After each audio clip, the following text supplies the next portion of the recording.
Halo semuanya, kami dari kelompok 1 akan mempresentasikan mengenai logam alkali dan senyawanya. Sebelumnya, perkenalkan anggota kelompok kami, yaitu yang pertama Esther Ella Eunike Septiani dengan NIM 42231311032, yang kedua Maristella Boru Purba dengan NIM 42211311023, yang ketiga Danazo Fadila Lubis dengan NIM 42211311029. Ada yang keempat Nela Jelita Pasaribu dengan NIM 42231311052, dan yang terakhir Romadona Pandiangan dengan NIM 42211311022. Oke, pada kesempatan kali ini kita akan membahas mengenai sifat fisik logam alkali, sifat periodik logam alkali, kemudian ada macam-macam senyawa yang mengandung logam alkali dan reaksi kimia khasnya, kemudian ada cara mengidentifikasi kandungan logam alkali dan senyawanya, dan yang terakhir cara mendapatkan logam alkali dari senyawa.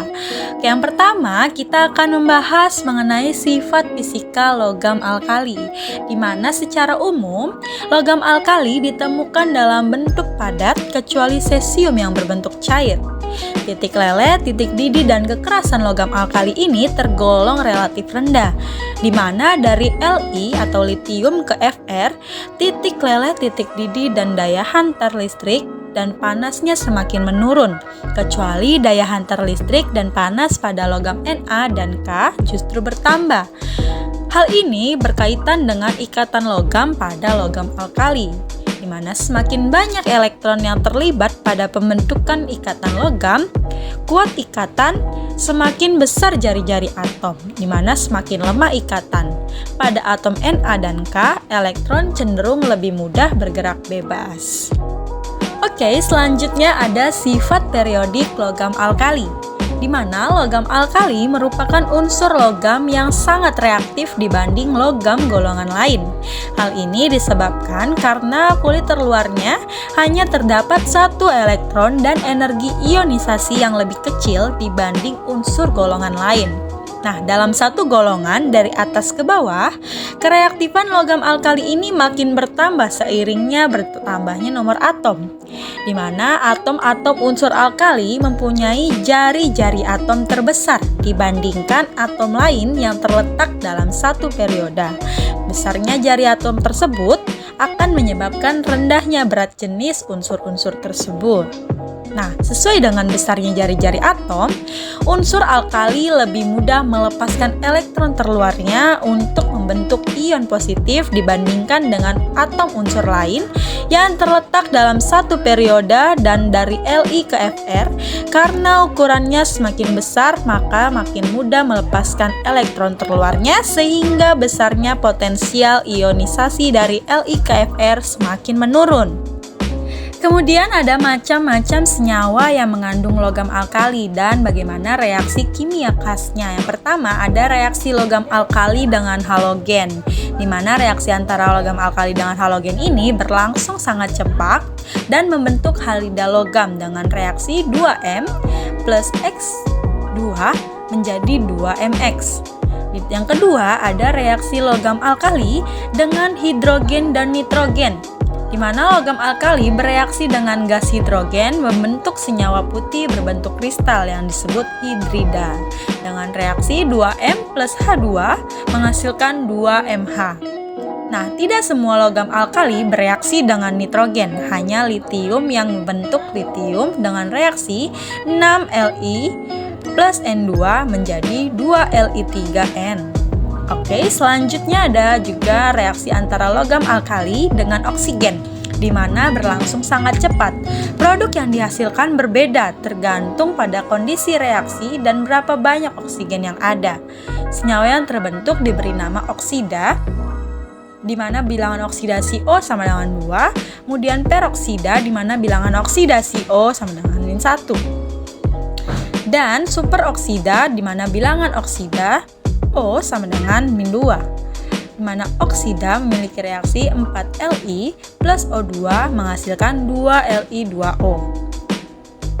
Selanjutnya ada reaksi logam alkali dengan air, Di mana reaksi logam alkali dengan air ini, logam alkali bereaksi hebat dengan air membentuk gas hidrogen dan hidroksida logam alkali, yang dimana reaksinya termasuk reaksi eksoterm karena Na, K, Rb, C, S mudah bereaksi dengan oksigen, uap air maupun udara.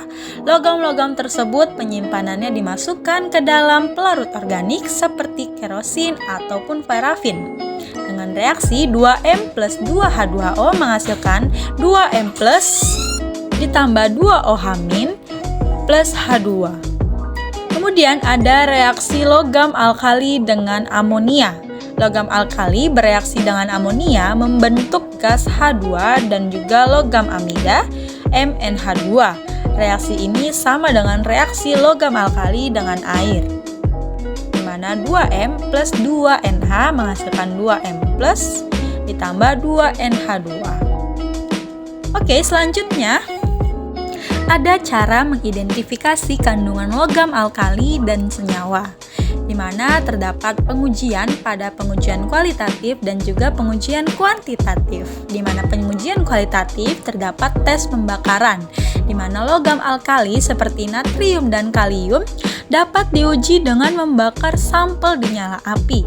Setiap logam alkali menghasilkan warna nyala yang khas.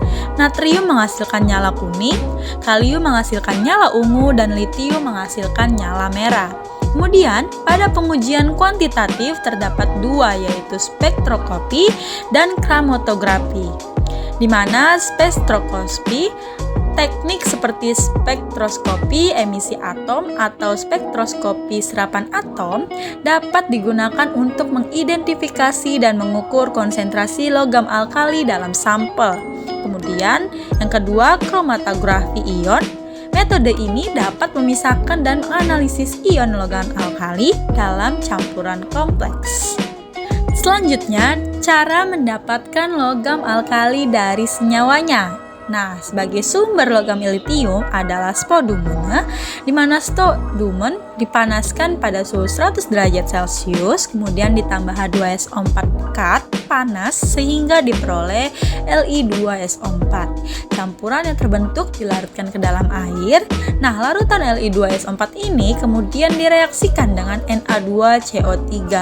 Dari reaksi inilah terbentuk endapan Li2CO3. Dengan reaksi Li2SO4 ditambah Na2CO3 menghasilkan Li2CO3 tambah Na2SO4. Nah, setelah dilakukan pemisahan pada Li2CO3 yang diperoleh, direaksikanlah dengan HCl sehingga diperoleh garam LiCl, Li2CO3 tambah H2HCl menghasilkan 2 LiCl tambah H2O plus CO2. Garam LiCl ini yang akan digunakan sebagai bahan dasar elektrolisis litium.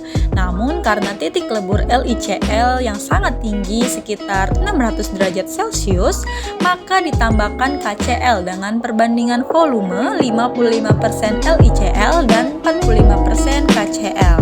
Nah, penambahan KCl ini bertujuan untuk menurunkan titik lebur LiCl menjadi 430 derajat Celcius. Nah, reaksi yang terjadi pada proses elektrolisis Li adalah katoda Li plus elektron menghasilkan Li dan anodanya 2Cl menjadi Cl2 plus 2 elektron. Nah, kesimpulannya yaitu reaksi logam alkali dengan halogen, reaksi antara logam alkali dengan halogen berlangsung sangat cepat membentuk halida logam. Reaksi logam alkali dengan hidrogen dan nitrogen logam alkali bereaksi dengan gas hidrogen membentuk senyawa putih berbentuk kristal yang disebut hidrida. Reaksi logam alkali dengan oksigen yaitu berlangsung sangat cepat. Kemudian natrium dapat diperoleh dari elektrolisis leburan NaCl dengan menambahkan CaCl2 menggunakan proses downscale.